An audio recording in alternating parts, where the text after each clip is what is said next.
name's David, and today I would like to call you to action. I would like to ask a question. What exactly do you think of the nation as it stands currently? What do you think of the laws that have been written, the people who have been elected? What do you think about just the way the country currently is as it stands?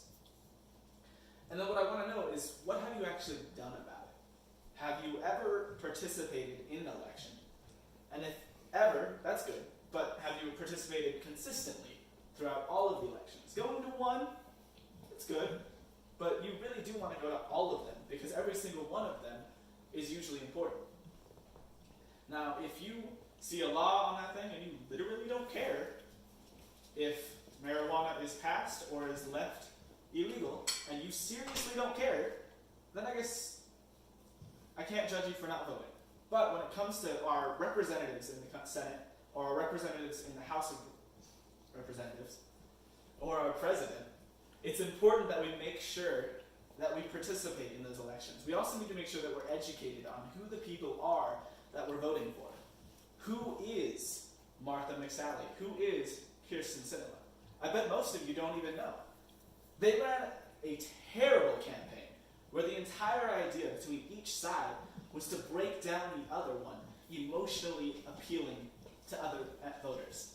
The whole point between each side was just to make you feel like the other person was the worst person alive. Now, this is a very effective way of campaigning because it elicits emotional responses. And when you elicit an emotional response from somebody, they're more likely to move through on it. But this isn't the best way to run a country. If all you know is what somebody stands against, you don't know what they stand for. So I believe it's important that every time you go to the polls and you get ready to vote, you should be an educated voter. You should seek information for what they stand for, not just what their opponent says they are. Because you'll never truly understand who you're voting for if all you do is listen to political ads on the television. But, of course, that doesn't mean anything if you don't vote at all. I've got a few stats here that show me exactly how many of you vote. According to U.S. Census data, 53% of people vote in general. And that's all of the Americans that are eligible to vote. Only 53% of them actually show up to the polls at all. And then, for those of us under 30, which is a good lot of us, only 1/6 of them vote. Which is crazy, because a lot of them will say that they care. An actual 1/3 of registered voters think it's important. And that's only 1/3. But what's crazy about this is young adults say 62% of them say that they actually do look forward to an election. But only 1 out of 6 of them show up. I mean, that's a little weird. Like, if you're trying to say that you care and you look forward to something, but then you literally do nothing about it, you don't really care.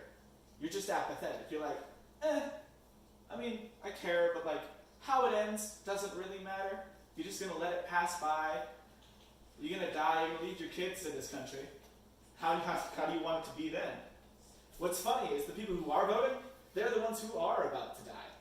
The people over 60, 55% of the electoral vote is people over 60. They're all old, almost dead. They're not going to probably deal with most of the consequences. They'll vote based on what they think is going to help today.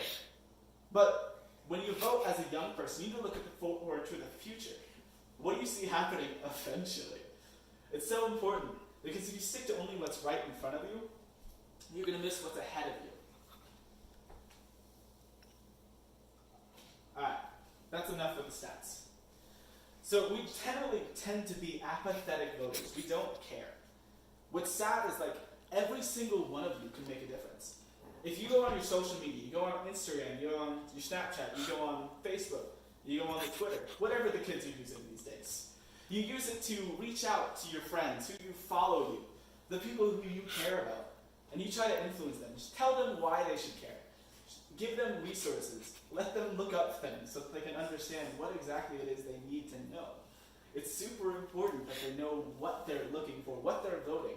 If you just try to tell somebody on blind faith that they should just vote for this person because I think they're great, you'll get a few of your friends to vote that way. I think it's much more important to give them the resources to understand who they're voting for, to get fully through on the research so that they know what they're doing before they do it. In the long run, I think every single one of us should register to vote. Go out today. If you're not already registered to vote, make sure you're registered. If you're a male, currently you have to register for the Secret Service as well at the same time. That's fun. You should probably all be registered for that. Maybe someday you'll get drafted. Doubtful, but possible. Alright, so as long as you all register to vote, go out, tell your friends, tell them why you should vote for this person, and give them resources that they can look for it. Thank you all for listening, and I hope you have a wonderful day.